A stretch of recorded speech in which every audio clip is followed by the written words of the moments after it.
표면은 초대였지만요. 본질은 검증이었고 최종 메시지는 경고다. 반갑습니다. 김영윤TV입니다.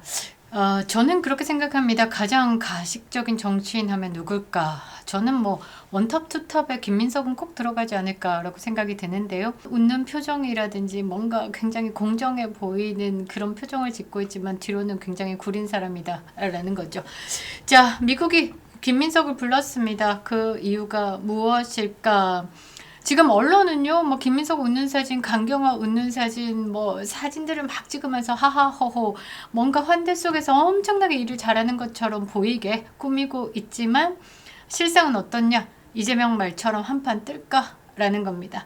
자, 사진과 변명 이런 거 필요 없고요. 구조를 보면 모든 것이 드러나는데요. 자, 김민석이 가가지고 한 말들은 쿠팡에 대한 차별이 전혀 없다. 한국과 미국의 신뢰 관계는 여전히 뭐 두텁다. 뭐 이런 식으로 변명만 해댔습니다.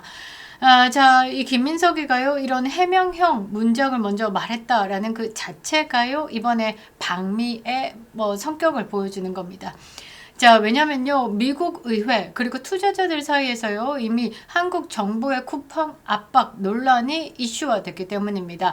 자, 미국 주요 투자자들은요, 한국 정부의 조치가 미국 기업에 대한 차별이다. 그리고 한미 FTA 위반 가능성이 있다라고 USTR, 그러니까 미국 무역대표부에게 조사 청원까지 넣은 상태입니다.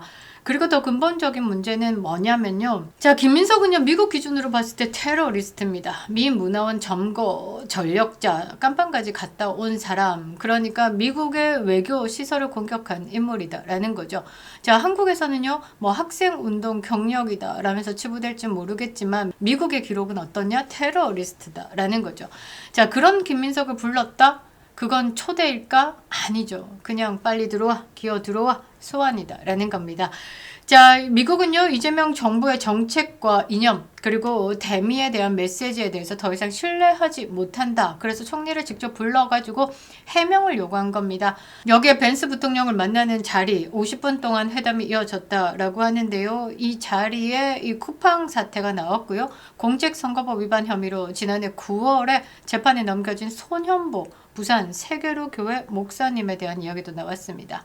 그리고 북한 김정은과의 관계 개선 방안 등에 대해서 일방적으로 질의를 했다라는 거죠. 그러니까 벤스 부통령과의 대화가 아니라 뭐 질이다라는 겁니다. 그러니까 잘 들어 이 새끼야, 뭐 이런 분위기였지 않았을까 저는 짐작을 하는데요. 자, 왜 김민석의 과거가 지금 미국의 판단 기준이 되고 있는지, 자, 그리고 벤스 부통령 그리고 김영 하원 의원의 질문이 왜 김민석을 당혹해 하는지, 공화당 인사들의 경고와 쿠팡 사태가 어떤 의미로 연결되는지, 이게 얼마나 대한민국의 후덜덜한 메시지인지에 대해서 분석해 보도록 하겠습니다. 여러분들 조댓구알 아시는가요? 조댓구알, 저는 욕인 줄 알았는데 그게 아니라 좋아요, 댓글, 구독 버튼 그리고 알람 설정을 해달라라는 조댓구알이다 라고 합니다. 지금 구독 버튼을 누르지 않으셨다면 꼭 눌러주시고요. 멤버십 가입도 부탁드리도록 하겠습니다. 감사합니다. 자, 김민석이가 총리가 됐을 때요, 기자들이 이런 질문을 쏟아냈습니다. 미국에 입국이 가능하냐? 그러니까 지난 문재인 정부 시절에 임종석이가 미국의 테러리스트로 분류가 돼가지고 입국이 금지돼가지고 뭐 문재인 따라서 미국에 못 갔다 이런 말들이 있으니까 이 좌파 정부가 들어서자마자 기자들이 또 똑같은 질문을 해댔다라고 생각을 하는데요. 급하게 뭐 김민석이가 나 미국 변호사 자격증도 있어 뭐 이런 헛소리를 하기도 했습니다. 일단 김민석 하면요, 직업이 반미죠. 대표적인 반미 정치인입니다. 뭐 형님도 마찬가지로 맨날 춤추면서 반미 구호를 외치고 있죠. 자, 김민석은요, 1985년에 서울 미 문화원 점거 사건으로 당시에 이 깜빵 갔다 왔습니다. 그때 당시에 운동권 학생들은요, 미국의 한반도 정책을 비판하면서 미국 외교시설을 점거했고 불 지르고 뭐 폭탄 설치하고 막 그랬죠. 그래서 미국 정부는요, 이것을 내부 보고서의 안보 위협 사건으로 분류시키고 있습니다.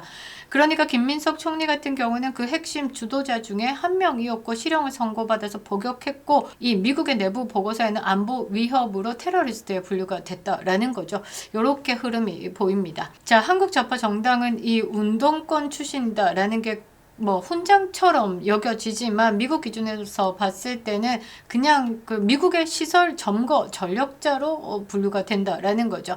자, 얼마 전에 조지 부시 행정부 시절에요. 에너지 수석 차관보를 역임한 바트 마르코이스가 대한민국의 반미 행보 그리고 일부 유력 인사 그러니까 콕 찍어서 김민석을 이야기를 했죠. 이런 사람들이 반미를 하면서 자녀들은 미국 유학을 보내고 시민권도 신청을 하고 있는데 이거 외교 조치 들어가야 된다라고 요구했습니다. 미국을 혐오하면서도 자녀는 미국에서 교육받고 시민권을 신청하는 것 그 자체가 명백한 위선이다라고 말했고요. 이런 인물 그러니까 김민석 총리 네 아들 지금 시민권 지금 취득하겠다라고 신청서를 냈는데 이건 미국 입장에서 취소시켜야 하고 이 김민석 너도 미국 입국을 금지해야 된다라고 주장을 했습니다. 김민석을 콕 찍어가지고 맹비난을 했는데요. 자, 이런 김민석이가 미국 의회에 불려갔다라는 것 자체가 시그널이죠. 미국은요, 이재명 정부의 정책과 방향을 직접 확인하겠다라는 의도를 드러낸 겁니다. 즉 김민석의 과거는 이번 방미의 맥락에서 봤을 때 미국이 신뢰 점검을 하기 위해서 선택한 인물적 상징이다라는 거죠. 자, 언론 보도를 종합해 보면요, 이번 만남이 형식적 외교 행사가 아니다라는 걸 알 수 있습니다. 벤스 부통령, 김영 하원 의원, 자, 쿠팡 사태 미국 기업 차별 논란에 대해서 김민석에게 직접 해명을 요구했습니다. 자, 질문의 핵심은 이렇는데요. 한국 정부가 미국 기업인 쿠팡에 대해서 불리한 방식으로 조치를 취하고 있는가? 한국의 규제, 세무, 단속이 미국 기업을 겨냥한 것인가? 그러니까 반대로 얘기하면 야, 중국 알리 테무한테는 활짝 열어놨는데 왜 미국만 조져대고 있어? 라는 질문이죠. 자, 그리고 최근 논란에 한국과 미국 통상 신뢰에 어떤 영향을 주고 있는지를 아느냐라는 질문들이었다라는 거죠. 김민석 막 놀래가지고 표정은 막 웃는 것 같은데 눈은 뭐 눈물 나기 일부 직전이더라고요. 차별은 전혀 없다. 한국 정부는 공정하게 대하고 있다. 문제 없다. 뭐 이런 식으로 해명을 했었는데 저는 김민석 보면서 그거 생각나더라고요. 이 백악관 오벌 오피스에서 트럼프 대통령 앞에서 조은석의 미친 특검이 자기하고는 상관없고 국회 통과로 지금 막 운영되고 있다 이런 식으로 막 변명하던데 딱 그 모습이 이렇게 겹쳐 보였습니다. 자, 이 장면이 중요한 이유가 뭐냐면요, 미국은 이미 결론을 내려놓은 상태에서 검증으로 들어갔다라는 거죠. 질문이 우호적 대화가 아니죠. 양해가 필요한 사안에 대한 질의였다라는 겁니다. 그리고 김민석은요, 설명을 하는 게 아니었고 뭐 변명에 가까운 방어적인 태도를 보였다라는 거죠. 그러니까 초대가 아니라 정치적 청문회 같은 장면으로 보이는 이유입니다. 자, 이번 사태를 관통하는 핵심은요, 공화당의 강경 메시지다라는 거죠. 공화당의 강경 메시지 이퀄은 뭐 트럼프의 입이다라는 겁니다. 자, 2025년 현재 비공식 외교 자문 역할을 수행하고 있는 바트 마르코이스가 이 김민석을 콕 찍어가지고 야, 이 사람 이거 반미 대표적인 사람이야. 이 자식 새끼들도 이 미국에서 꿀 빨고 있는데 이거 제도적으로 다 이거 추방시키고 이 다 거절해야 되는 거고 미국에 발도 못 들이게 해야 돼. 이렇게 말했습니다. 이게 단순한 개인적인 의견이냐? 아니죠. 트럼프 행정부의 외교 기조와도 맞닿아 있는 메시지로 저는 해석합니다. 특히 반미가 직업인 이런 김민석에게 비자 취소, 입국 금지, 시민권 제한 등의 구체적인 조치를 요구하는 게 트럼프 대통령의 거래 중심 외교 철학과 일치한다라는 거죠. 자, 이 발언이 갖는 의미는 단순하지 않은 겁니다. 김민석에 대해서 정확한 경고장을 던진 거고요. 한국 정부 전체에 대한 메시지입니다. 왜? 김민석이가 지금 뭐 벤스 부통령 같은 느낌이죠. 그러니까 이재명 따까리다라는 겁니다. 자, 그리고 반미적인 성향을 보이고 있는 이재명 정권에 대한 사전 경고장이다라는 거죠. 공화당 강경파들은요, 한국 정부가 미국과의 동맹 원칙을 훼손하면 언제든지 제재하고 압박을 가하겠다. 그게 가능하다라는 것을 노골적으로 밝힌 겁니다. 그것으로 던진 게 뭐냐? 쿠팡 사태고, 그리고 손현보 목사님에 대한 구속 상태에 대해서 우려를 표한다라는 메시지다라는 거죠. 이번은요, 외교 행사 아닙니다. 정책 신뢰 점검의 장이었고요. 경고, 청문회, 검증의 장이었다라고 보시면 될 것 같습니다. 자, 김민석은요, 변명하고 해명하고 하하하하 막 이렇게 했지만 하나 쓸데없는 짓이다라는 거죠. 과거에 트럼프 대통령이요, 이 동맹국 지도자들 불러가지고 친선 방문이다라고 이제 긴장을 놓게 만들고 난 뒤에 바로 압박 들어오는 장면들 많았습니다.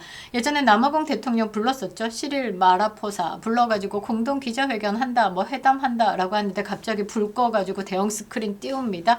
남아공 내에서 벌어지고 있는 폭력적인 시위, 인권 탄압 상황들, 부패와 관련된 영상을 막 틀어버렸습니다. 전 세계 언론이 지켜보고 있는 가운데 그러니까 남아공 대통령 바로 치부가 드러나가지고 막 어쩔 줄은 몰랐죠. 그런데 영상은 또 같이 봐야 되니까 그게 전 세계에 방영됐습니다.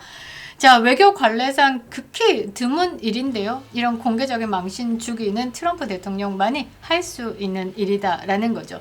그리고 트럼프 대통령이요, 이 영상을 보여준 직후에 뭐라고 쏘아붙였냐? 야, 이 상황 어떻게 할 거냐? 이래서 내가 당신과 좋은 거래를 할 수 있느냐라는 식으로 몰아붙였습니다. 그리고 영상 시청한 후에 인권 제재를 언급했습니다. 마그니츠키법을 언급하면서 협박성 메시지를 던진 거죠.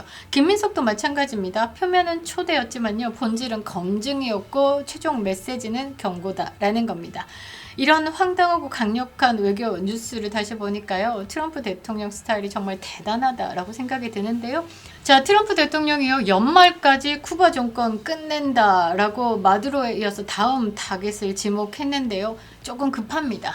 이 쿠바 조금 빨리 타이트하게 진행하시고요. 연말까지 다음 타겟 이재명을 좀 설정해 주시는 게 어떨지. 자, 이재명도 지금 대한민국 경제도 폭망시키고요. 이도 저도 안 되면 그냥 시원하게 깜빵 가는 것도 하나의 방법이지 않을까, 이런 생각을 또 해봅니다. 김용민 TV였습니다.